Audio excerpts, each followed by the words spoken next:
Hey everybody, here we are on a Thursday. This is episode 138 of Is This Thing Working? How's it going over there, Denise? It's going awesome. I'm so glad to be here today to talk to everybody. Can you believe we have 138 already? I know, right? What are we going to do when we hit quick. 200? Moving quick. I know. We've almost been here a year. We've almost been doing this one solid year in August. Yeah. So then we'll get to season 2. Yeah, then we'll get to season 2.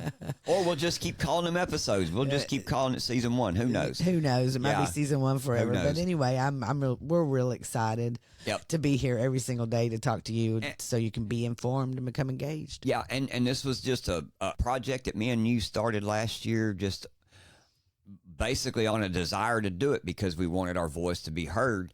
And the more that we got into it, the more that we began to do it, the more that we loved it. Yes. And this is great. We've learned so much. Yes, we have. We have met so many wonderful people that are fighting to save our country. And this is why we do this full time now. That is exactly why. Because we are determined to help save our country. We want to be a part. Yes, we do. Yes, we do. And so what is the number one issue with America's registered voters right now? The economy. The economy. One thing that did happen that has not been talked about too much and we haven't mentioned yet, but a story came out one day ago, and the headline reads, U.S.-Saudi Petrodollar pact ends after 50 years. Folks, this headline right there by itself should just set off fireworks, flames, anything. All kinds of flags, this should be a top story. I really believe that if the economy is the top issue, then this should be the top story. The 50-year-old petrodollar agreement between the U.S. and the Saudi Arabia was just allowed to expire. It expired on June the 9th of this year. If you don't know, the term petrodollar refers to U.S. dollars' role as the currency used for crude oil transactions on the world market. This arrangement got started back in the 70s when the U.S. and Saudi Arabia struck a deal shortly after U.S. went off of the gold standard. Yes, that was back in during when that Nixon. That was how we backed the dollar, was through the gold, the gold standard. Mm-hmm. We got off of that, and we in turn used the petrodollar. What that basically said was that any oil purchases would be used in U.S. dollars, which strengthened the U.S. dollar across the world market. Definitely strengthened it here in our country. And kept our interest rates low here in America compared to all the world. I mean, their interest rates, Canada's are real high, and everything. And so because that helped us. Our dollar was strong and our dollar was secure. Oil being denominated in U.S. dollars alone has significance beyond the categories of oil and finance, just like we just talked about. By mandating that oil be sold in U.S. dollars only, the agreement elevated the dollar status as the world's reserve currency, and it profoundly impacted the U.S. economy. That's what I was going to say earlier. When we done away with the gold standard and the backing of the U.S. dollar, the petrodollar agreement was the thing that we needed the most, and at that point in time, up until now, that has been the part of the reason that we have continued to thrive and be the America that we needed to be and the country that we wanted to be. This is not good. We were the reserve currency, and the influx of foreign capital into the U.S. Treasury bond market has supported low interest rates and a robust bond market. Now, this is very important to always realize is inflation right now has ruined the Treasury bond market. And one of the main reasons why they let this go, because they could not sign another pact. And see, this kind of goes back to what we talked about yesterday with both presidential candidates and their policies. If we're going to vote for somebody, Joe Biden's an idiot, and Joe Biden has done more harm to our country than anybody ever has. He's the worst president ever. And he has a horrible family, and they're all criminals. And we know this, and of all people that should be sitting in the White House, he is the least deserving of them all. But when you go to the voting booth, don't go in there and vote your emotions. Go in there and vote being informed and engaged, and policy is what matters. And President Trump policy would never have allowed this to happen. President Trump would have never allowed this to happen. Of course, he wouldn't have allowed the inflation to get so high. He wouldn't have shut down all of our oil in gas. He wouldn't have done all that. He would have made it stronger. The policies would have been stronger. The dollar would have been stronger. Treasury bonds would have been sold to foreign countries. Countries, yes. You know, so there is a big reason why we follow President Trump. We want to save the country. Introducing Coffee Brothers, where passion meets perfection in every cup. Our journey began with a simple vision: to craft the finest coffee experience for every coffee lover. From bean to brew, we meticulously select the highest quality beans from around the world, ensuring every sip is a symphony of flavor. Our expert roasters blend tradition with innovation, bringing out the unique nuances of each bean to create a range of irresistible blends and single origin delights. Whether you crave the bold intensity of a dark roast or the smooth elegance of a light roast, we have something to tantalize every palate. Join the Coffee Brothers family and elevate your coffee experience to new heights. Whether you're starting your day or taking a moment to unwind, let us awaken your senses with the perfect cup of coffee. Taste the difference with Coffee Brothers, where every sip tells a story of passion, quality, and excellence. You can find that at www.coffeebros.com. All right, folks, please click that link below. Thank you very much for supporting our sponsors. They keep the show free for you. Also, we want to state these are our opinions and our assertions and ours alone. If you agree with us, tell your friends and share the show. And if you don't agree with us, tell your friends and share the show. Also, stump that like button and please follow or subscribe wherever you see the name Is This Thing Working? And download that Rumble app while you're at it so you can follow the show and you will receive instant notifications when we go live Monday through Friday at 2 p.m. Central Standard Time. Thank you. Let's get on with this show. Let's get on Trump Watch. Every day, First thing. Guess where he's at today? Yep. He is back in D.C. Yep. At the Capitol Hill Club today. And what was the time he was supposed to be there today? Well, he was going to arrive about 9 or 9:15. He was speaking to the House GOP there and should wrap that up about 10:45. And then he was going where else today? He was going to see the Senate. Yeah. Okay. He was going to speak to them. He was going to speak to them afterwards. So he did the House of Representatives first, and then the Senate is going to be the second, I guess, because he's got certain things to say to them. You bet. We're hoping more people endorse him. The ones that haven't endorsed him, Thomas Massey. Come on, Thomas. Come on now. So y'all come on out and y'all be listening for that. We'll be giving you some updates on that tomorrow. Did you hear yesterday what happened? Yep. On Capitol Hill. Since we're talking about Capitol Hill, guess what happened on Capitol Hill? The House of Representatives actually did something that we have been pushing for. Finally. Man, and this Newsweek article that I have, I'm just going to read their headline because it really says it all. It says it all right here. It says, Merrick Garland contempt vote sparks MAGA celebration. Yay! Finally, yeah. Finally, someone does something. Finally, the House stands up, stands together, and does what we asked them to do. Oh my gosh, what they must want to be reelected. They've almost done what we've asked them to do. Yeah, they've held him in contempt. Now what comes next? Yeah, because he's not going to arrest himself. There you go. Anyway, 216 House Republicans voted to hold him in contempt for refusing to comply with the request from lawmakers to hand over audio recordings from Joe Biden's interview with the DOJ special counsel Hur. Meanwhile, 206 Democrats and one Republican, whose name is Representative Dave Joyce of Ohio, voted against the measure. And it says Newsweek reached out to the DOJ via an online form for comment from Garland. I don't guess they got a comment. They did not. They did not get a comment. But guess what we have? We have a statement from him. He says, it is deeply disappointing that this House of Representatives has turned a serious congressional authority into a partisan weapon. Today's vote disregards the constitutional separation of powers, the Justice Department's need to protect its investigations, and the substantial amount of information we have provided to the committees. I will always stand up for this department, its employees, and its vital mission to defend our democracy. Merrick B. Garland, Attorney General. He can say he provided us a substantial amount of information to the committee, but he hasn't provided what they asked for. No. They asked for the audio. Give them the audio, man. There's a reason you're holding it. give them the audio. And there's also the reason that we have a House of Representatives to keep a check on all these institutions. The separations of power, yes. You know, so there is a separation of power, but someone has to have power to go over these institutions that continue to like put their thumb on everything and stick their nose up at everything that you need. Well, you asked the question though. Will he arrest himself? No, he won't. They can call for the sergeant of arms of the House to go and immediately arrest him. And I'm hoping that happens today. Hopefully, by the time our show comes out, hopefully that happens. Do you think it will? Well, I believe there was one of those representatives, Paulina Luna. She had said she was going to do a resolution to do that.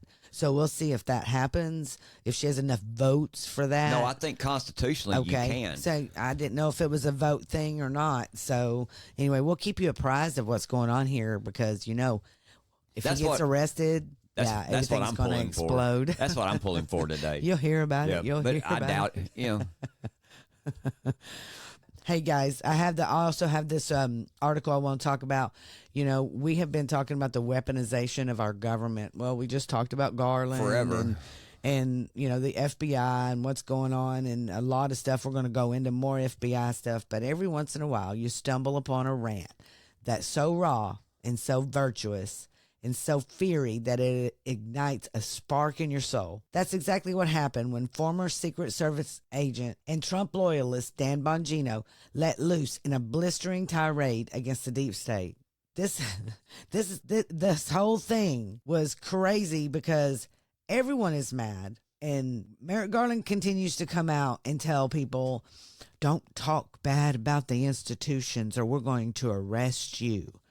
But then as time goes on, we find out more stuff that continues to come out. And so people are getting angry and they're getting very upset that they're not doing anything about the two-tiered justice system that we have going on in America right now. And you have to admit, this is happening.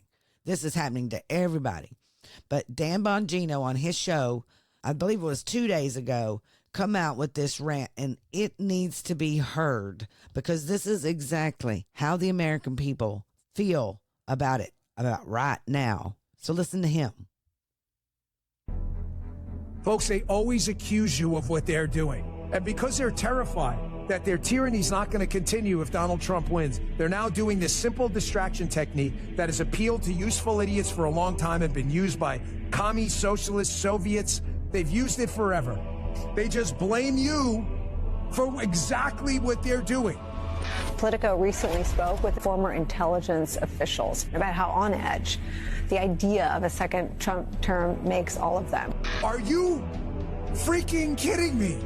Are these the same 51 intelligence officers who falsely bullshitted America? These scumbags, every single one of them. You hear me?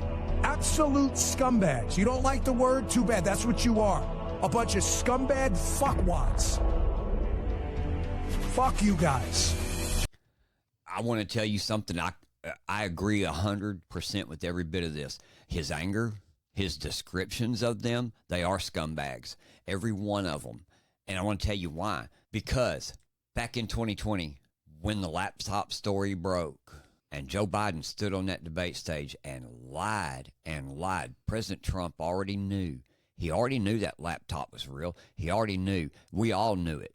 It was real. You know what I mean? Yes. We knew it. And the media went along with Biden's lies and everything. I can't get exactly. No one can get over this. They're angry. Exactly. And the fact that these 51 intel agents and people signed this letter stating that it was Russian disinformation, when they did that and basically stole an election from us in 2020, when at that point right there, that's the anger that we had at that very point, and that anger hasn't went away. Yeah. I mean, it hasn't. Well, you know, and this right here, this anger and this language, it's the only thing these Marxist tyrants will understand, you know, is the fact that people are getting angry and they're not stopping no more. No. They're not going to sit and listen to you lie to them no more. No, you're not. It's all about truth right now, folks. And I'm telling you, we're here to tell you the truth. And the truth is they stole the 2020 election from President Trump and his supporters, actually from you, from America. They stole it from you. us. They stole your vote.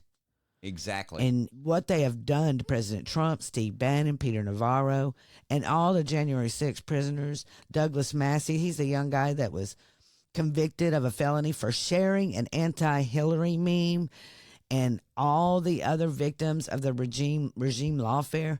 And not just that, what's happening at our FBI right now as we speak and what they have been doing.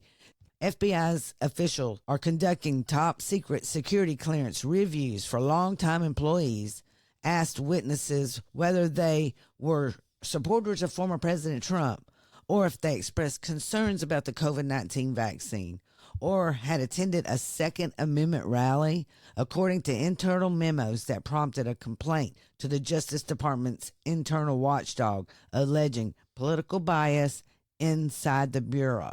So even your job now is affected. If you're a federal employee looking for a security clearance, it is. You know? And that's the thing. You know, and this goes back to the scumbag part of the FBI. This goes back to the scumbag part of all of them.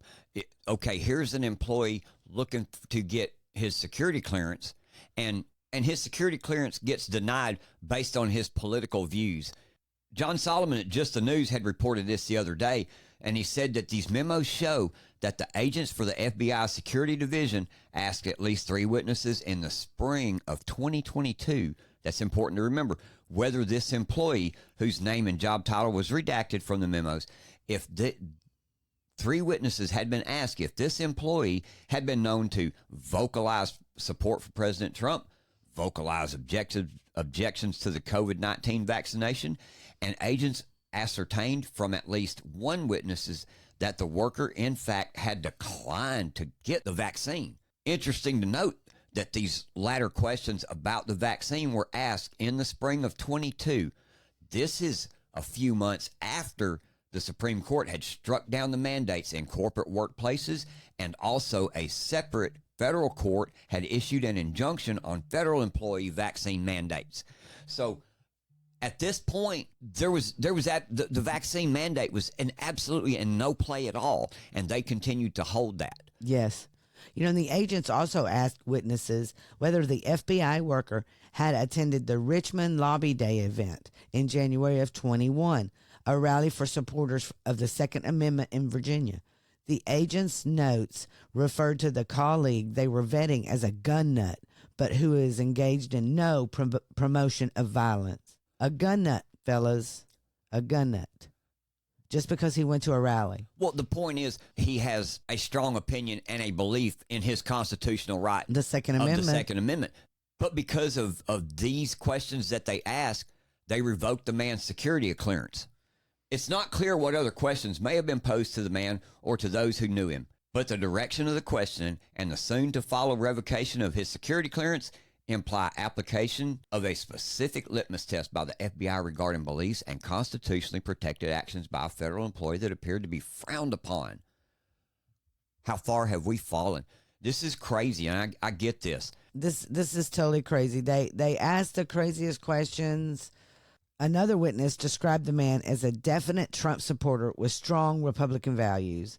The man, of course, opposed the vaccine. And most of this is all about the COVID shot, you know, or if they wanted to attend the January 6th demonstration in Washington. It brings to mind another phrase that the McCarthy era, the statement of lawyer Joseph Welch at the 1954 televised Army McCarthy hearings, a statement that directed at Senator Joseph McCarthy after the Wisconsin Democrat turned Republican accused an aide of young Welch of being a communist. Without us discussing the rights or wrongs of things McCarthy did in those long ago days, Welch's statement was one that should be directed at the FBI's long-cherished former reputation. That statement, for the security clearance issue and for many other things that the FBI continues to do and the DOJ continues to do to all of these Trump supporters and Republicans that do not believe the way they do, this is the statement you should ask them. Have you no sense of decency? And folks, I'm going to give you one more example of exactly how these people just don't care about you. They don't care about your beliefs. They don't care About you. at all. They hate you. They hate you. And I have an X here, a tweet. We call him a tweet here, from Julie Kelly.